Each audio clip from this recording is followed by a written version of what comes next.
এয়া হৈছে বিশাল মহাবাহু ব্ৰহ্মপুত্ৰ আৰু সেইয়া ৰিণিকি ৰিণিকি জিলিকি আছে শৰাইঘাটৰ দলং, য'ত আমি সৰুতে পঢ়িবলৈ পাইছিলো যে শৰাইঘাটৰ দলঙৰ ওপৰেদি গাড়ী চাই আৰু তলেদি ৰেলৰ যাতায়াতো কৰিব পাৰে। আৰু ইফালে এয়া হৈছে পাণ্ডু যি নৌকা ঘাট, আৰু এইফালে ইয়াৰ কাষতে আছে এয়া যি নৰ্থ গুৱাহাটী উত্তৰ গুৱাহাটী সেইফালে আছে। আৰু ইয়াত চব দুইফালে নদীখনৰ মাজেদি দুটা ধাৰত পানীখিনি আচলতে বিভক্ত হৈছে, আৰু এটা ফালে মেটেকাৰে ধৰা ফেনৰ সৈতে পানীখিনি উঠি গৈছে আৰু আনফালে কিন্তু পৰিষ্কাৰভাৱে পানীখিনি উঠি গৈছে।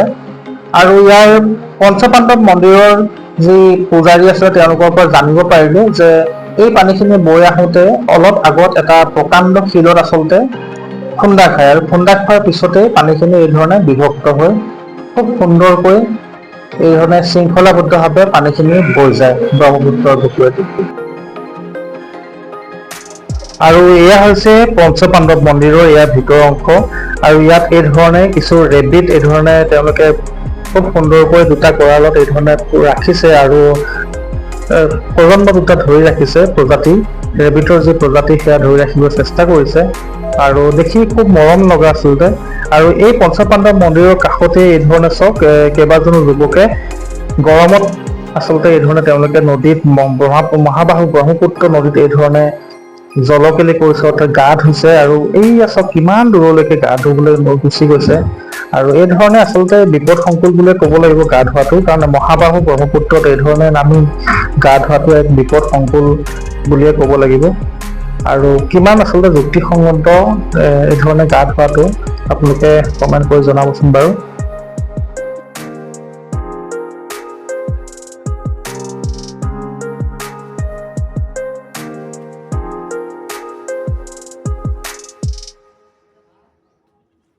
আৰু ততাতৈয়াকৈ আমি যোৰহাটৰ পৰা এই ধৰণে গৈ গুৱাহাটী পঞ্চপাণ্ডৱ মন্দিৰত উপস্থিত হলো, আৰু ইয়াতে আচলতে বিয়াৰ কাৰণে খুব সুন্দৰকৈ ইয়াত আয়োজন কৰা হৈছিলে বিয়া যি পঞ্চপাণ্ডৱ মন্দিৰতে, আৰু এই ধৰণে ওপৰ ভাগত খুব সুন্দৰকৈ চকী টেবুলবোৰ সজাই ৰখা হৈছে, আৰু দিনৰ ভাগতে কৰা হৈছে সম্পূৰ্ণ নিৰামিষ আহাৰৰ সৈতে, কিয়নো পূজাৰ যিহেতু মন্দিৰ, গতিকে পঞ্চপাণ্ডৱ মন্দিৰ, আৰু পঞ্চপাণ্ডৱে তেওঁলোকে আহি ইয়াত জিৰাইছিলে বুলি জানো, আৰু এই ধৰণে এয়া যজ্ঞৰ কাৰণে এইটো বৰ সুন্দৰকৈ সজাই পৰাই তোলা গৈছে।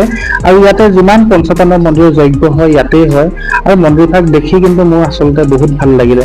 যদি আপোনালোকে পঞ্চপাণ্ডৱ মন্দিৰত গৈছে তেতিয়াহ'লে কমেণ্ট কৰি জনাবলৈ নাপাহৰিব। আৰু ইয়াৰ যজ্ঞৰ যি স্থল সেয়া ভিতৰ ভাগ ইয়াতে আহি দৰাই হোম পুৰিব, আৰু খুব ফুলৰ সৈতে বাঁহৰ সৰু সৰু কামিবিলাকেৰে ইমান ধুনীয়াকৈ সজাইছে, মানে দেখি বহুত ভাল লাগিছে। আৰু ইয়াৰ ওপৰত চাওক এয়া সুন্দৰকৈ আঙুৰ গছ, এইবিলাক আঙুৰ ইয়াত লাগি আছে, আৰু থোপাথোপে আঙুৰ লাগি থকা দেখি গোটেই পৰিৱেশটো এটা খুব ভাল লাগি গৈছিলে, আত্মহাৰা হৈ গৈছিলো। আৰু বিয়াখন যিহেতু মন্দিৰত কৰা গৈছে, এতিয়া মন্দিৰৰ যি পৰিৱেশ সেয়া দেখি অত্যন্তই খুব এটা ভাল লগা পৰিৱেশ আছিলে। আৰু ইতিমধ্যে এয়া হৈ গ'ল বিষ্ণুদৌল, আৰু বিষ্ণুদৌলৰ ভিতৰত যি বিষ্ণুৰ এক পদচিহ্ন ইয়াত আছে বুলি এক ৰহস্য আছে, আৰু ইয়াতে পদচিহ্ন বিষ্ণু আহিছিলে, আৰু বিষ্ণুদেৱে ইয়াত পদচিহ্ন ইয়াত আছে, সেয়া বিতংকৈ পিছত ভিডিঅ'ত মই জনাম কেতিয়াবা গ'লে আকৌ। এয়া হৈছে বিষ্ণু মন্দিৰ, আৰু ইয়াত তেখেতৰ পদচিহ্ন আছে। আৰু ইয়াৰ পৰা এয়া মই দৰ্জাখন খুলি ইয়াৰ পৰা বাহিৰৰ পৰা সেৱা কৰিলো, যাতে জীৱনটো অনাগত দিনত ভালদৰে পাৰ কৰিব পাৰো। আৰু এয়া ইতিমধ্যে কইনা আহিছে, কইনা আহি পাইছেহি, আৰু এই ধৰণে অলপ পিছতে এয়া দৰা আহি পালে, আৰু দৰা আহি পোৱাৰ পিছত এয়া হৈছে পৰিৱেশ। এইফালে দৰা, আৰু এইফালে এয়া দৰাৰ আগভেটি ধৰি ৰাখিবলৈ তেওঁলোকে ৰৈ আছে, আৰু পিছফালে এখন গেট আছে, সেইখনত য'ত কইনা ঘৰৰ মানুহ ৰৈ আছে। কি কি প্ৰশ্ন সোধা হ'ল ইয়াতে, কেনেকুৱা আৰ্গুমেণ্ট হ'ল, দৰা আগছে কি সুধিলে চাওঁচোন আহক।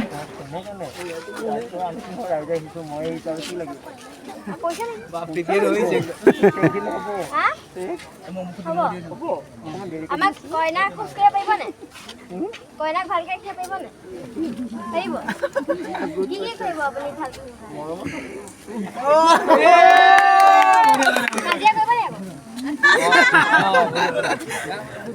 ঠিক আছে, আমি এটা কুৱেশ্যন কৰোঁ। তোমাকে সুধিছোঁ, এশিঙীয়া পহু গোটেই গাতে পহু, উত্তৰটো কি?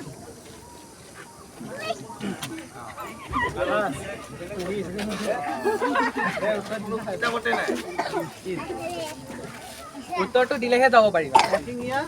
এশিঙীয়া পহু গোটেই গাতে পহু। আৰু এটা চৰ্ত আছে কিন্তু দেই দৰা সখীয়ে যদি উত্তৰ নিদিয়ে 2000 টকা ফাইন তেতিয়াহে যাব পাৰিবা নহ'লে ইয়াতে যাব নোৱাৰা এইটো নোৱাৰিলে আৰু এটা কুৱেশ্যন আছে লাষ্ট এটা কোৱেশ্যন এনসাৰটো হোৱা নাই উত্তৰ দি লোৱা, তাৰপিছত আৰু এটা কুৱেশ্যন কৰিম কেতেলা বহু নহয় এশিঙীয়া পহু গোটেই গাতে শহু শহু না শহু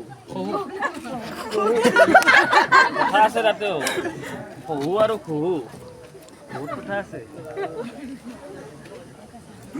কোৱা অপশ্যন দি কেবিচিৰ অপশ্যন দি বহু মানে কি অপশ্যন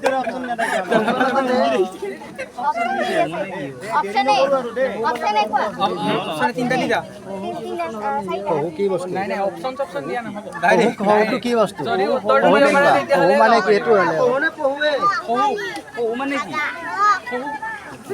বহু মানে কি শহু এতিয়া কি শহু শহু কেনেকৈ বুজা বেছি টাইম ল'লে 5000 টকা ফাইন আমিতো বুজি পোৱা নাই শহু মানে কি আৰে শহুটো শহু মানে কি শহুটো চিনি নোপোৱা নেকি উত্তৰটো দিয়া তেতিয়াহে কি কলৰ বাকলি নাই এই এইগিলা সৰু কথা দে দমক সুধিছো কিন্তু শহুটো আমি বুজি পোৱা নাই নহয় শহু মানে কি আৰু তো কোনো নোলা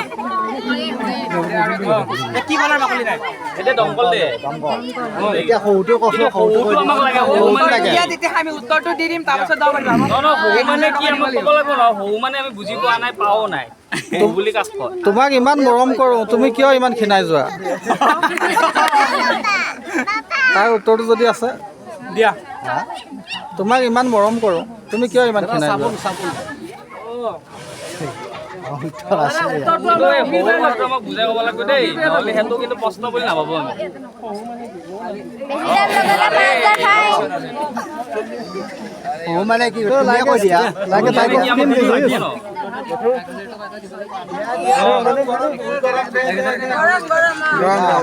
উত্তৰটো দিব লাগিব এতিয়া এই দৰাৰ মাথা ঘূৰাইছে দিয়া জলদি হ'ব দিয়া দেৰি কৰি থাকিলে নাই আৰু বিয়া কৰিবলৈ আহোঁতে এই ধৰণে দৰাক এই ধৰণে আগভেটি ধৰা হয় আৰু কিছু প্ৰশ্ন সোধা হয় লগতে দৰা কইনাফলীয়া তেওঁলোকৰ যি ল'ৰাবিলাক থাকে তেওঁলোকে ধৰি আচলতে কিবা এটা অৰিহণাও লয় আৰু ইফালে ইয়াৰ কইনাৰ পক্ষ ৰেডি হৈ আছে গতিকে ভিডিঅ'টো শেষলৈকে চাওক আৰু আছে কি হ'ল গোটেই ভিডিঅ'টো চাব পাৰিব আৰু আনন্দ স্ফূৰ্তিৰ মাজতে এই ধৰণে যি দৰা আগোচা পৰ্ব সেয়া সুন্দৰকৈ হৈ গৈছে আৰু এয়া দৰা আদৰিবলৈ ওলাইছে আৰু ইতিমধ্যে এয়া দৰা ঘৰীয়া আহিছে আৰু ভিতৰলৈ সোমাই আহিছে আৰু এয়া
সৰুকে অলপ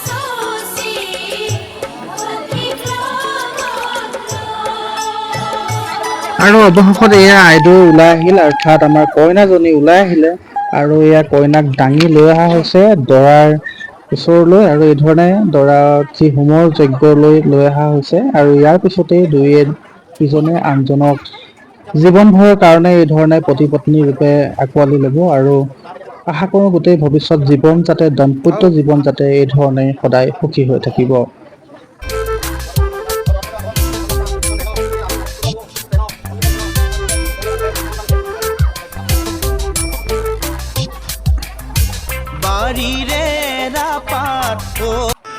আৰু এতিয়া শেষত আহি পৰিলে কইনা বিদায় দিয়াৰ সময় আৰু সঁচাকৈয়ে এগৰাকী জীয়াৰীক এই ধৰণে উলিয়াই দিয়াৰ সময়খিনি অত্যন্ত বেদনাদায়ক আৰু এই ধৰণে কইনা যাবলৈ ওলাল আৰু সকলোৰে চকুলোৰে এই ধৰণে বিদায় দিলে।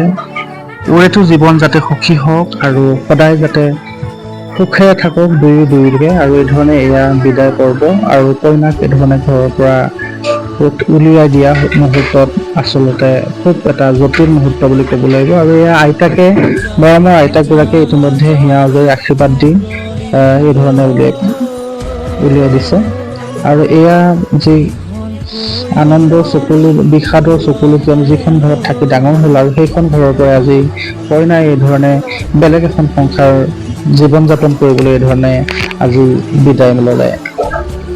দুয়োৰে জীৱনলৈ আফুৰন্ত শুভেচ্ছা থাকিল যাতে অনাগত জীৱনটোত যাতে বৈবাহিক জীৱন যাতে সদায় সুখেৰে থাকক।